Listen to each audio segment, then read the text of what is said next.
So, hello everyone. This is your next lecture, part number 2 of Pillar 1 B1. I hope you all have gone through the earlier lecture of that is of part 1.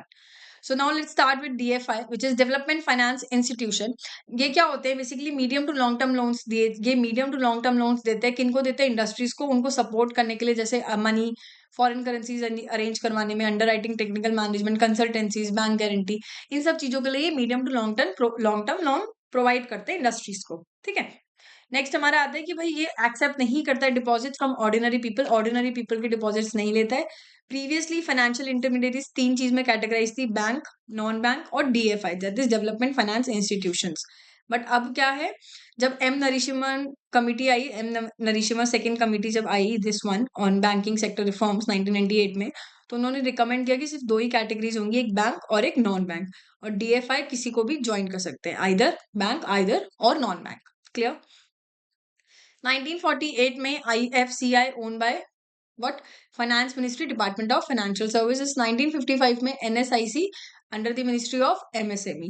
ये सब चीजें आपको पता होनी चाहिए। 1955 में ICICI आया, setup by government of India, world bank etcetera, and later ये प्राइवेट सेक्टर बैंक बन गया। 1964 में क्या हुआ, IDBI एक्ट 2004 आया, which is transform into a public sector bank. 2018 में government sold its major share holding to LIC को ज्यादा से ज्यादा गवर्नमेंट ने अपनी शेयर होल्डिंग बेच दी, मेजॉरिटी शेयर होल्डिंग। 2006 में IIFCL own by finance ministry under the department of financial services, and 2021 में NABFID बिल विथ 2021। अब इनकी फुल फॉर्म्स क्या है वो सारी की सारी यहाँ मेंशन है, अब इनको इजीली रीड कर सकते हैं हम, इनके फुल फॉर्म्स रीड करने में टाइम नहीं स्पेंड करेंगे। ओके, अब ये जो है ये थोड़ा सा हॉरिजॉन्टल है, ठीक है। मैं इसको एक बार थोड़ा सा शॉर्ट कर देती हूँ, या आप अपने स्क्रीन को रोटेट करके इसको देख सकते हैं। इसमें क्या लिखा हुआ है, हम चार चीजों के डिफरेंस बिटवीन देख रहे हैं। EXIM which is export import bank of India, ठीक है, जो कि जनवरी 1982 में आया। Then NABARD which is national bank for agriculture and rural development which came on July 1982, and then national housing bank which came on 1988। Okay, and then last is SIDBI which is on 1990 में आया, ठीक है। सिडबी की फुल फॉर्म होती है small industries development bank of India. Okay, वो यहाँ mention है। अब हम बात करते हैं होता क्या है। देखिए, इसका बॉस कौन होता है, इसका होता है गवर्नमेंट ऑफ इंडिया 100%, इसमें भी 100% गवर्नमेंट ओन करती है, इसमें RBI ने सोल्ड किया 100% टू गवर्नमेंट, और ये ट्रांसफर किसको हो गया, SBI और LIC को।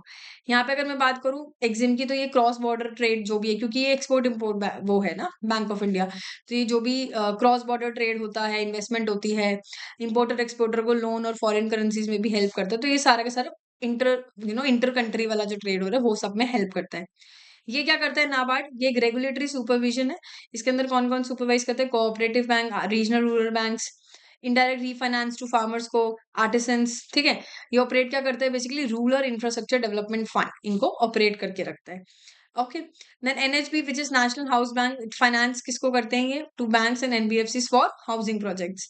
जैसे ये एक इंडेक्स है, ये आपको पता होना चाहिए, रेजिडेक्स index.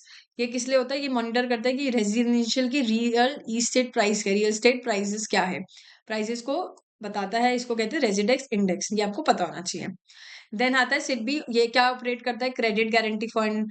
SCDF which is small enterprise development fund, ये ऑपरेट करता है, ये उदय मिंत्रा .in की एक वेबसाइट है, जो क्या है, किस चीज के लिए, लोन्स के लिए है, छोटे छोटे ऑन्टरप्रेन्योर्स की, ठीक है, अलग अलग स्कीम्स के लिए, जैसे मुद्रा आपका आता है एक एग्जाम्पल, स्टैंड अप इंडिया, इन छोटे छोटे स्टार्टअप्स वगैरह के छोटे छोटे ऑन्टरप्रेन्योर्स के लिए लोन अगर चाहिए, तो ये एक वेबसाइट है जो इसको सिडबी रेगुलेट कर रही है, ठीक है। अब इसके बाद आता है कि AFI, all India financial institution, banks नहीं है, because they can't accept direct deposit from public, और इसको कौन रेगुलेट करता है, RBI is the regulator over AIFI। Clear. Next हम बात करते हैं NABFID which is national bank for financing infrastructure and development. ये सेटअप किया गया था बाय एन लॉ या फिर एक्ट ऑफ पार्लियामेंट। कितना इनिशियल कैपिटल लगाया गया था, 20,000 करोड़ कैपिटल। फंडिंग कहाँ से, RBI, government financial institution, world bank से फंडिंग मिल सकती है इनको आगे भी। और ये क्या इशू करेंगे, बॉन्ड्स इशू करते हैं मार्केट में। Will give loans worth 5 lakh crore in 3 years, 5 lakh crore के लोन दिए जाएंगे इन 3 सालों में, मतलब 3 सालों में। और हेल्प करेगा नेशनल इंफ्रास्ट्रक्चर पाइपलाइन प्रोजेक्ट्स में, जो हमारे NPP प्रोजेक्ट्स हैं उनमें हेल्प करेंगे, NIP प्रोजेक्ट्स। चेयरमैन कौन है, KV कमल, ये आपको पता होना चाहिए। हेडक्वार्टर कहाँ पे है, मुंबई। रेगुलेटर कौन है, RBI। ये सारी चीजें बहुत इंपॉर्टेंट है, 2022 में आरबीआई ने ऑर्डर किया कि वो इसको भी हम कैसे ट्रीट करेंगे, एआईएफआई माना जाएगा इनको, नाबा ये जो है national bank for financing infrastructure and development. तो ये फिफ्थ एआईएफआई है। पहला कौन सा था, EXIM bank, then NABARD, NHB, SIDBI, and then fifth कौन सा आया, नाबार्ड। तो ये आपको पता होना चाहिए। बेसिकली नाबार्ड नहीं है, इट शुड बी NABFID, ठीक है, करेक्ट कर लेना।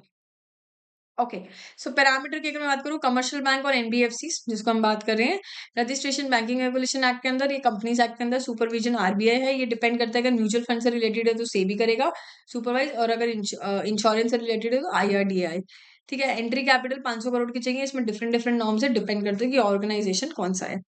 ठीक है, इसके बाद हम बात करते हैं कमर्शियल बैंक्स और नॉन बैंकिंग फाइनेंशियल कंपनीज के बीच में डिफरेंस। ये बहुत इंपॉर्टेंट है।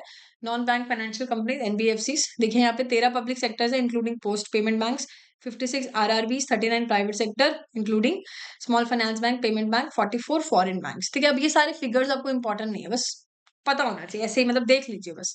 ये टोटल इतने होते हैं, उनमें से इतने जो है डिपॉजिट टेकिंग है, बाकी के सारे नॉन डिपॉजिट टेकिंग है। ठीक है, 108 टोटल, 10190 है, उसमें से 108 डिपॉजिट टेकिंग है, बाकी सारे कहाँ आते हैं, नॉन डिपॉजिट टेकिंग में। कमर्शियल बैंक एक्सेप्ट करता है डिपॉजिट, एक्सेप्ट करता है टाइम एंड डिमांड डिपॉजिट, जिसको हम चेकेबल डिपॉजिट भी कहते हैं। पेमेंट बैंक एक्सेप्ट नहीं करता है टाइम डिपॉजिट, एग्जाम्पल एफडी। ठीक है, इंश्योर्ड अंडर डीआईसीजीसी एक्ट के अंडर इंश्योर्ड किया जाता है। समझ आ रहा है। इसके बाद अगर हम बात करें, ये डिपॉजिट एक्सेप्ट करता है, ये सिर्फ NBFC deposit, only NBFC deposit taking accept करते हैं time deposit, not insured under DICGC act. ठीक है, can issue cheque back credit card, yes, ये नहीं इशू कर सकते हैं। प्रूडेंशियल नॉर्म कौन कौन से, इनको कौन से फॉलो करने होते हैं, हम सीआरआर एसएलआर एप्लीकेबल है, बट इसमें एसएलआर एप्लीकेबल है सिर्फ non non deposit taking loans, ये जो हमारा डी वाला है NBFC D, which is NBFC deposit taking वाले। But RBI can prescribe different slab formula than banks. ठीक है, बट आरबीआई अपनी मर्जी से सेट कर सकते हैं, और सीआरआर यहाँ पे एप्लीकेबल नहीं है, चाहे कोई भी तरीके का एनबीएफसी हो। बेजल नॉर्म्स की अगर मैं बात करूँ तो यहाँ बेजल नॉर्म्स लगते हैं, यहाँ पे सिर्फ NBFC D, NBFC NDSI non deposit taking system important with इसमें ही लगते हैं। ठीक है, इसके बाद हमारा आता है इन्वेस्टमेंट। इन्वेस्टमेंट की अगर मैं बात करूँ तो कैन कीप डिपॉजिट, हम कमर्शियल बैंक के अंदर डिपॉजिटर्स मनी रख सकता है इन आरबीआई अप्रूव सिक्योरिटीज के अंदर भी, बट इन्वेस्ट नहीं कर सकते हम शेयर मार्केट में। एनबीएफसी में क्लाइंट डायरेक्टली इन्वेस्ट कर सकते हैं शेयर मार्केट में। लोन इंटरेस्ट रेट, या आरबीआई अपने जो भी उनके मेथड होते हैं time to time BPLR, MCLR, external benchmark के अकॉर्डिंग डिसाइड करता है, और ये डिपेंड करता है, ठीक है, नेचर पे। रिकवरी की अगर मैं बात करूँ तो लोन रिकवरी पावर, अगर सरफेसी एक्ट, अगर कोई लोन नहीं दे रहा तो सरफेसी एक्ट है इसके अंदर। ठीक है, और इसके अंदर क्या, housing finance companies have SARFAESI power, but all type of NBFC don't have it, सबके पास नहीं होती है। Consumer complaint, RBI ombudsman scheme, internal ombudsman की मैंने पहले भी बताया, कोई वेबसाइट है जिसमें हम लोग अपनी ग्रीवेंसेस वगैरह सुनते हैं कंज्यूमर्स की, कमर्शियल बैंक के लिए। एनबीएफसी के लिए RBI separate ombudsman for NBFC starting the NBFC D since 2018। ठीक है, इनके लिए भी है। बहुत ही जनरलाइज चीजें हैं, just easy to learn, easy to revise. इसके बाद हमारा आता है एनबीएफसी रेगुलेटेड बाय आरबीआई। कौन कौन सी एनबीएफसी ऐसी है जो आरबीआई रेगुलेट करता है। Investment and credit company basically help करता है कि एसेट्स मशीनरी खरीदने में हेल्प करता है। ठीक है, जो भी कोई भी इंडिविजुअल्स हैं लाइक ट्रैक्टर, बुलडोजर वगैरह खरीदने के लिए। Core investment company, they do long term investment in companies. ठीक है, ये लंबी लंबी इन्वेस्टमेंट करते हैं, लॉन्ग इन्वेस्टमेंट करते हैं। IFC which is infrastructure finance company, and IDF which is infrastructure debt fund, ये लोन देते हैं इंफ्रास्ट्रक्चर प्रोजेक्ट्स के लिए, जैसे हाईवे, एयरपोर्ट्स के लिए। एआरसी एसेट रिकंस्ट्रक्शन कंपनी, ये बैड लोन्स वगैरह जो होते हैं, जो हमारे एनपीए होते हैं, नॉन परफॉर्मिंग एसेट्स होते हैं, बैंक से खरीद लेते हैं या अदर एनबीएफसी से भी खरीद लेते हैं, और उनके value try to they just salvage the value from the underlying assets उनमें से। ठीक है, factoring companies, they basically lend short term money to client against his invoice account receivable. ठीक है, लैंड करते हैं शॉर्ट टर्म मनी किनको, client को, उनके इनवॉइस के अगेंस्ट या उनके अकाउंट रिसीवेबल के against. Home loan companies, RBI regulate करते हैं उनको सिंस 2019, 2019 से पहले एनएचबी करते थे रेगुलेट। ठीक है, micro finance institution, MFI, RBI ने क्रिएट करी एक नई एनबीएफसी कैटेगरी 2010 में आई है इन आरबीआई वाई मालिगम कमिटी। ये कमिटी का नाम आपको पता होना चाहिए, इस कमिटी के द्वारा एमएफआई आया। ये छोटे छोटे लोन्स देता है पुअर लोगों को बिना कोलेटरल के, फ्लेक्सिबल ईएमआई दे देते हैं। आरबीआई रेगुलेट करता है, मिनिस्ट्री ऑफ कॉर्पोरेट अफेयर्स के अंदर आता है। हाउस होल्ड जिनकी इनकम 1.25 लाख से ज्यादा नहीं है रूरल एरियाज में, और 2 लाख से ज्यादा नहीं है अर्बन में, उनके लिए ही बनाया गया है। और एक इंसान 1.5 लाख से ज्यादा बोरो भी नहीं कर सकता अपनी इनकम से ज्यादा। ठीक है। मुद्रा स्कीम 2015 में आई, एक नॉन डिपॉजिट टेकिंग स्कीम है जो सिडबी ओन करता है, जो बेसिकली इनडायरेक्टली लोन देते हैं माइक्रो एंटरप्राइजेस, छोटे छोटे एंटरप्राइजेस वालों को, एक पीएम मुद्रा योजना के द्वारा। ठीक है, लोन्स देते हैं। आगे आता है money changers authorise dealers, AD for foreign currency. Money changers और ये जो ऑथराइज डीलर्स होते हैं, ये क्या करते हैं, क्लाइंट को हेल्प करते हैं कि वो खरीद भी सके, बेच भी सके फॉरेन करेंसी, जैसे रुपी से डॉलर में हो। हैव टू ऑब्टेन, उनके लिए लाइसेंस ऑब्टेन करना पड़ता है इन लोगों को from RBI under the FEMA. ठीक है। मनी चेंजर्स जो होते हैं आपने देखा है बहुत जगह, तो उनको लाइसेंस लेना पड़ता है, उसके बाद ही वो क्या कर सकते हैं, फॉरेन करेंसीज बेच सकते हैं, खरीद सकते हैं from the people. Banks and NBFC licence ले सकते हैं आरबीआई से, उनको उनको उनको भी अलाउड है। रेजिडुअरी, कोई भी NBFC which is not regulated by any other regulator. ठीक है, जो सारे के सारे आरबीआई रेगुलेट नहीं कर रहा, बाकी कोई और रेगुलेट कर रहा है, जैसे सेबी, इरडा, पीएफआरडीए, तो वो सारे के सारे क्या हो गए, रेजिडुअरी में आ गए।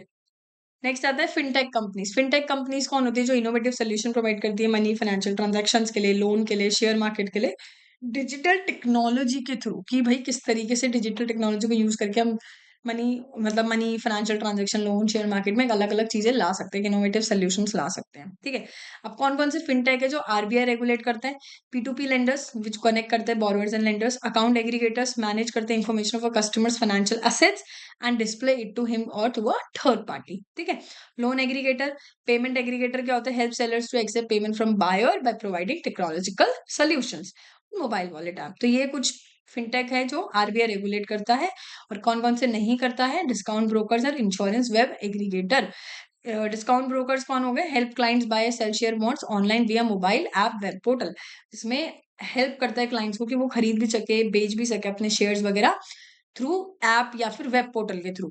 ठीक है, सेबी इसको रेगुलेट करता है। बट इंश्योरेंस वेब एग्रीगेटर क्या करता है, हेल्प करता है क्लाइंट को कि वो फाइंड कर पाए या कंपेयर कर पाए जो अलग अलग इंश्योरेंस पॉलिसीज अलग अलग कंपनीज देते हैं। उसको कौन रेगुलेट करेगा, इंश्योरेंस की company which is IRDAI। Next हम बात करते हैं डिजिटल लेंडर्स। डिजिटल लेंडर्स क्या है, देखिए जो लोन्स देते हैं ऑनलाइन, ठीक है, और रेगुलेट कौन करते हैं इनको, आरबीआई।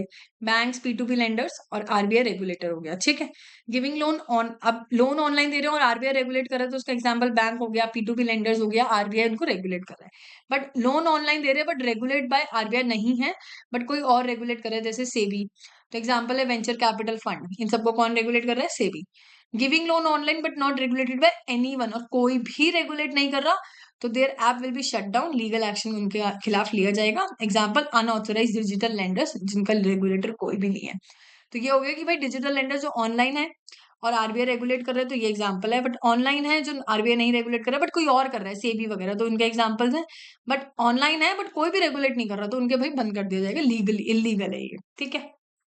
अब हम बात करते हैं CIC which is credit information companies, और सीआरए क्रेडिट रेटिंग एजेंसीज। दोनों को कौन रेगुलेट करता है, सीआईसी को आरबीआई और सीआरए को एसबीआई, सॉरी, सेबी। ठीक है। Check credit worthiness of individual person की क्रेडिट वर्दीनेस बताता है क्रेडिट इंफॉर्मेशन कंपनीज के थ्रू। अब क्रेडिट रेटिंग एजेंसीज किसके लिए होता है, कंपनीज के लिए, एनबीएफसी के लिए, government, local bodies, non profit organisation, alphabet. ठीक है। रेटिंग कैसे की जाती है, इसकी न्यूमेरिकल स्कोर्स होते हैं, जैसे कि बिटवीन 300 to 900, सिविल सिविल में होता है।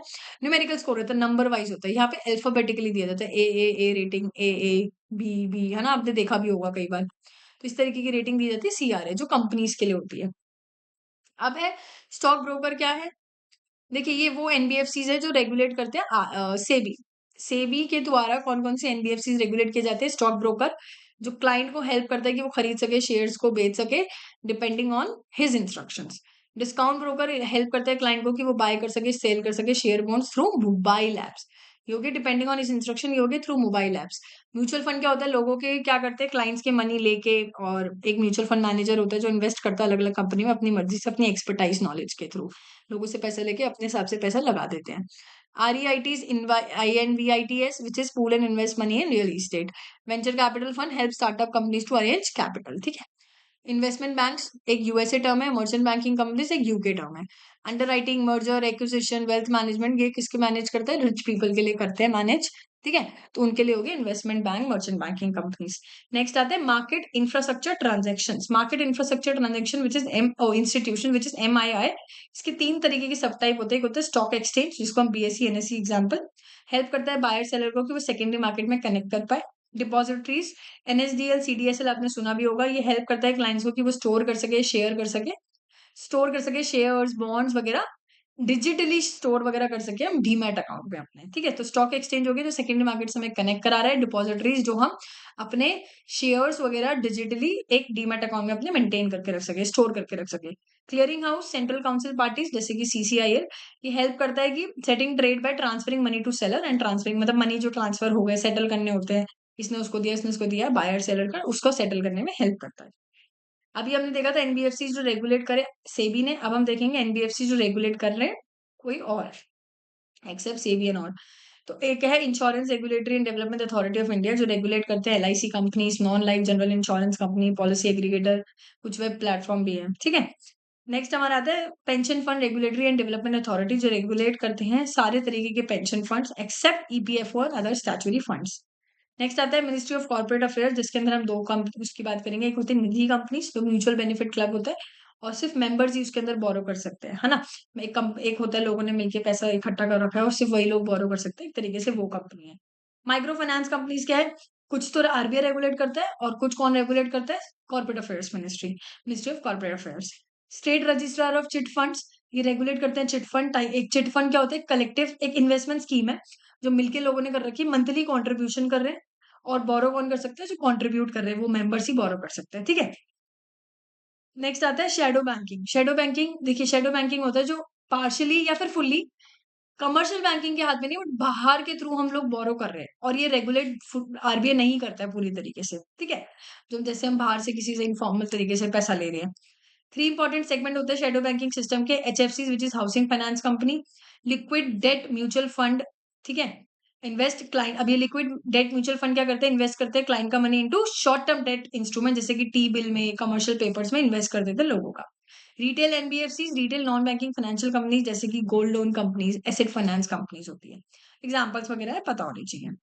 ठीक है, ये लाइन ये आप इग्नोर भी कर सकते हैं, इतना काम का नहीं है। इनफॉर्मल फाइनेंशियल इंटरमीडिएरीज कौन होते हैं, बैंक वगैरह की तरह नहीं होते, एनबीएफसी वगैरह की तरह नहीं होते हैं। ये लोग क्या करते हैं, लोन देते हैं बिना किसी एप्लीकेशन, बिना कोई प्रोसीजर के थ्रू, बिना लीगल, मतलब फॉर्मली नहीं दे रहे, सब इनफॉर्मली हो रहा है, आपस में हो रहा है। बट और बदले में क्या रखते हैं, कोई भी प्रॉपर्टी का कागज, vehicle, home goods, crop gold, कुछ भी रख लेते हैं एज कोलेटरल्स दे, और बहुत ज्यादा कंपाउंड इंटरेस्ट रेट चार्ज करते हैं और अपनी मसल पावर यूज करते हैं रिकवरी के लिए। वो होते हैं ना गुंडे लोग होते हैं जो रिकवरी नहीं करते तो अपनी गुंडे की मतलब पावर यूज करते हैं, मसल पावर रिकवर करने के लिए।